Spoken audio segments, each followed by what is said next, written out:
Hello, I'm Dr. Marianne Teitelbaum, and today we're going to talk about varicose veins. Now, the arteries carry oxygen-rich blood away from the heart to the body's tissues, but the veins return oxygen-poor blood back to the heart after the body has used up the oxygen and the nutrients. Varicose veins are primarily caused by weakened or damaged vein valves.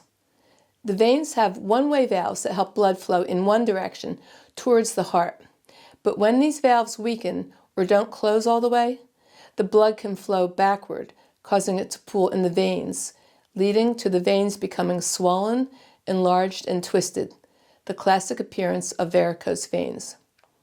Now, it's normal that the veins will lose their elasticity as we age, but we can take some precautions to take good care of them so we can prevent varicose veins. Obesity, prolonged standing or sitting, and a sedentary lifestyle in general can all contribute to varicose veins. So it's good to do whatever you can to keep your weight down. And if you have to stand or sit all day, try to remember to press upwards towards your heart, starting at the feet and working your way up towards the hips, and also working upwards from the hands towards the shoulders to encourage the blood to flow back upwards to the heart. And make sure you exercise a little bit each day, because the squeezing action of muscles surrounding the veins in the legs when you walk helps push the blood back up to the heart. We do have transdermal creams made with formulas of herbs, which open up the blood vessels to encourage the blood to circulate and flow better. And then we have other herbs used both transdermally and orally to help shrink the varicose veins. We also have to take a look at the health and integrity of the valves located within the veins. They're made up of fibrous connective tissue, which provides structure and strength, allowing the valves to withstand the pressure of blood flowing through the vein without collapsing. The fibrous tissue allows the valve to open when the blood flows towards the heart and to close tightly to prevent blood from flowing backwards. Now, the valves contain a mix of collagen and elastin fibers. The collagen provides tensile strength, helping the valve maintain its shape and function under pressure. The elastin allows the valve to stretch and recoil as the blood moves through, ensuring that the valve can open and close with each heartbeat. We could build up the collagen in the body, which supports not only the blood vessels, but also the healthy skin, joints, and other connective tissues. Collagen is a structural protein made of amino acids, especially glycine and proline. Now, here are some collagen-rich foods to be included in the diet. One of the best sources of collagen is bone broth. We recommend chicken bone broth because it's easier to digest than the beef bone broth. Chicken and turkey are rich in proline, the amino acid vital for collagen production. Fish are also high in both glycine and proline.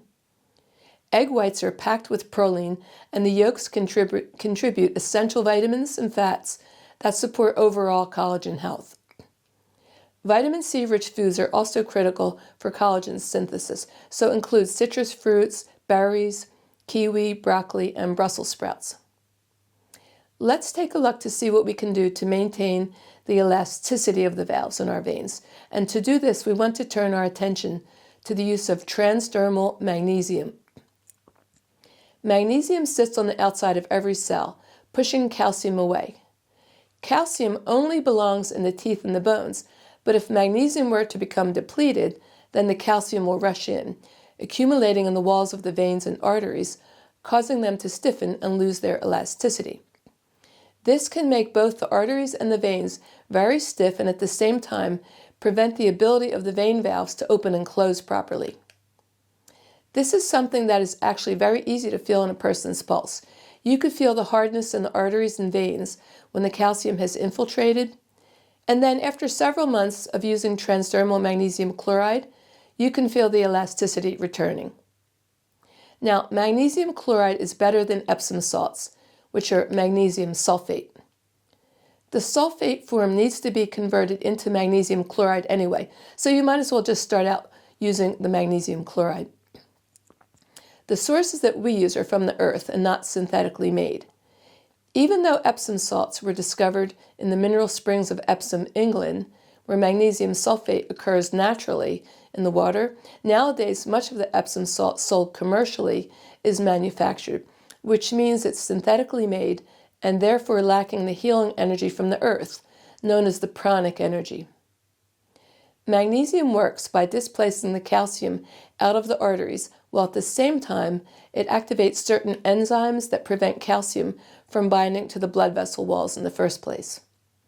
And if you think your magnesium levels are normal, think again. Stress, sugar, and the use of any medication all deplete the magnesium out of the body. And sugar does more than just flush out magnesium. It can actually bind to collagen and elastin fibers, causing them to stiffen and break down. This process also contributes to the loss of the function of the vein valves.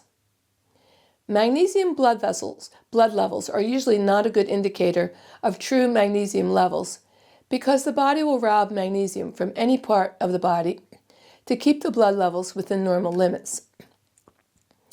And most everyone needs transdermal magnesium, and the skin will just absorb what it needs, so you can't overdose when taken through the skin.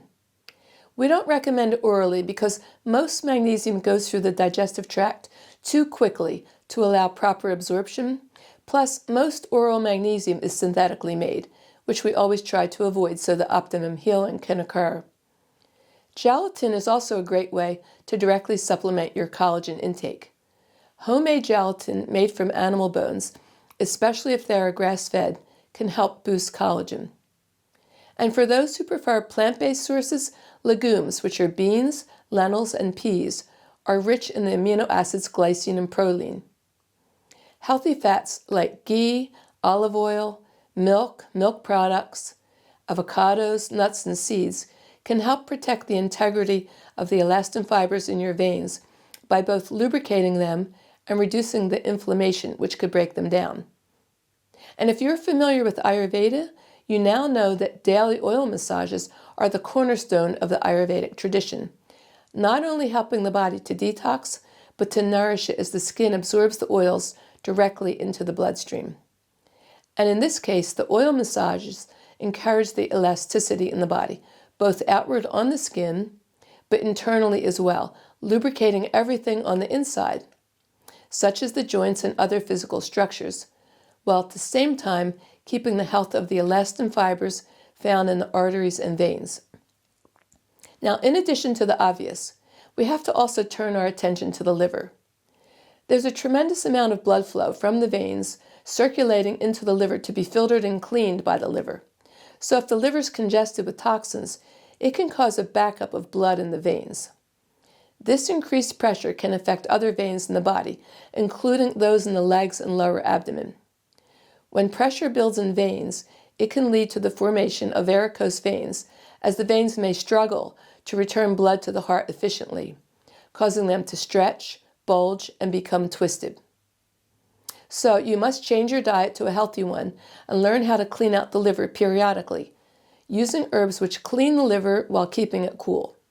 Listen to some of my other videos where I talk about this concept in greater detail. Basically, the liver nowadays is very hot and inflamed due to the environmental, dietary, and pharmaceutical toxins that it's harboring.